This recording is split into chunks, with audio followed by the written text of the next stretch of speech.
Monogamy एक नया शब्द सीखने को मिला थैंक्स टू कॉफी विद करण। ऐसे बंदे जिनके खानदान में कभी लव मैरिज नहीं हुई, इंक्लूडिंग माई सेल्फ, हम एक ऐसे कपल की चुगली कर रहे हैं जो ऑलमोस्ट एक दूसरे के साथ 11 साल से हैं। तो जब कॉफी विद करण का नया सीजन आता है ना, हर बार माहौल गर्म हो जाता है। कभी हार्दिक पांड्या तो कभी क्या, कभी कौन। काफी सारे लोग तो ऐसे हैं जिन्होंने पूरा एपिसोड भी नहीं देखा, ओनली रील्स वाले एडिट्स देखकर माहौल ही बना दिया। सीन इस बात का हो गया कि दीपिका जी ने बोला कि जब उनका रिलेशनशिप स्टार्ट हुआ था, जब वो कमिटेड नहीं थी, तो she used to meet other guys also, पर उसके दिमाग में है ना रणवीर सिंह रहता था, पेक इन हर हेड। तो बात यहाँ खत्म हो जाती, ठीक है, कोई सीन नहीं होता, किसी को घंटा फर्क नहीं पड़ता। पर अपने रणवीर सिंह जी के चेहरे पे जो दुख दिख रहा था कि ये मेरी लुगाई क्या बोल रही है। और फिर माहौल इस बात से और बन गया कि जब नेक्स्ट रणवीर सिंह से पूछा गया कि तुम्हें क्या लगा स्टार्ट में, तो उन्होंने बोला कि सारा मामला सेट था पर कुछ शूटर्स थे 2-3। तो दीपिका पूछती है जरा नाम तो बताना, तो रणवीर सिंह बोलता है अभी तो तुम बोल रही थी, अब मैं बोल रहा हूँ तो तुम भूल गई, और मुझे याद है कौन थे वो लोग, एग्जैक्टली याद है,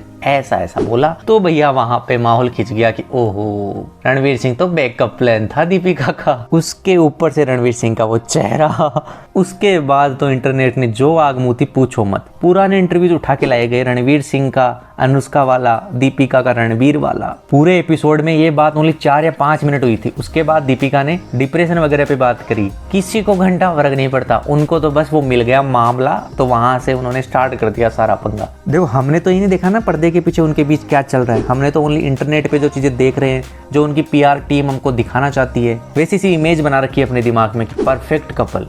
जब बात मोनोगेमी वगैरह पे आ जाती है तो ये जानना जरूरी है कि दोनों बंदे सेम पेज पे है कि नहीं। अगर एक बंदे को पता ही नहीं, दूसरा वाला इधर उधर मुंह मार रहा है, तो प्रॉब्लम हो जाती है। पर यहाँ पे काफी सारी चीजें चेंज हो गई थी। दीपिका ने अपने पुराने इंटरव्यू में बोला था कि उनको ना चाहिए केजुअल वेजुअल, तब वो रणबीर कपूर के बारे में था, अब चीजें और कुछ बोली जा रही, तो उनके सब अदल बदल गए टाइम के साथ। और बात जो है दुनिया के दोखलेपन की भी आ जाती है। जब बात आई थी लिपस्टिक रिमूव वाली अपने आलिया भट्ट और रणबीर कपूर वाली, तब तो सारी दुनिया कूट पड़ी थी रणबीर कपूर के ऊपर के तू तो बड़ा ही सही बंदा नहीं है। और अब सब चुप बैठे हैं, अब कोई कुछ नहीं बोल रहा। तो यहाँ पे सीन आ जाता है, एक बंदे को तुम ऐसे ट्रीट करोगे उसके कई शब्दों के अनुसार, एक को ऐसे ट्रीट करोगे। जहां तक बात आती है कॉफी विद करण की, तो वहां पे रणबीर कपूर की कई बात एकदम से टिक जाती है। I don't want to come, and me and Anushka actually were going to protest and get the entire film industry together because to stop this, it's not fair because he's making money out of us. Yeah. We come and we get screwed through the ear. बात ही हो जाती है ना कि जब celebrity couples को देखते हैं ना, तो हमारे सामने मीडिया इमेज आ जाती है कि ये कपल तो भैया परफेक्ट है। आज के टाइम में इंटरनेट आ गया, यहाँ पे सबका सब कुछ खुला हुआ सामने आ जाता है कि ये बंदा तो ऐसा, यहाँ पे वीडियो बन गई। अब जब बात आती है कि अपन क्यों उनके पर्सनल मैटर में घुस रहे हैं, तो उन्होंने पर्सनल मैटर को पर्सनल रखा नहीं ना। उन्होंने टीवी पे आके बोला कि अपन तो उससे मिल रहे थे, इससे मिल रहे थे, इसको तो अपन ने भैया बैकअप के लिए रखा था, और इससे पहले अपने हार्दिक पांड्या जी आए थे कि आज तो मैं करके आया।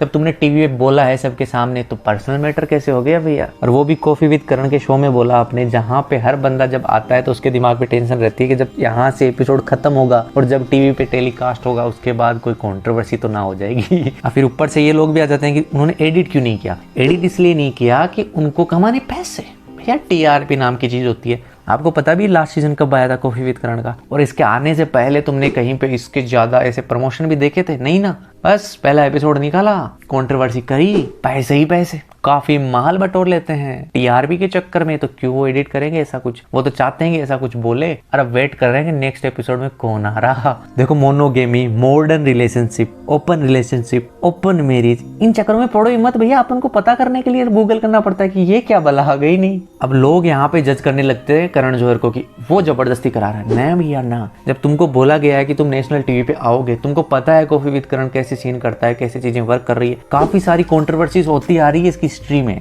तो जब तुम अपने शब्द चुनो, तुम्हारे मुंह से निकलने से पहले तुमको पता होना चाहिए ना कि क्या बोल रहे हो और आगे जाके इसकी क्या कॉन्सिक्वेंस होंगे। सारी दुनिया देखेगी तो मजे तो लेगी। तुम बस मजे लो, गॉसिप करो, चुगली करो, क्या तुम यार ज्ञान देने पे तुले हो। मोनोगमी, मॉडर्न, फलाना ढीकड़ा, वेस्टर्नाइजेशन, सब भाड़ में गया। अब नहीं करो आंटियों की तरह चुगली। Bye bye.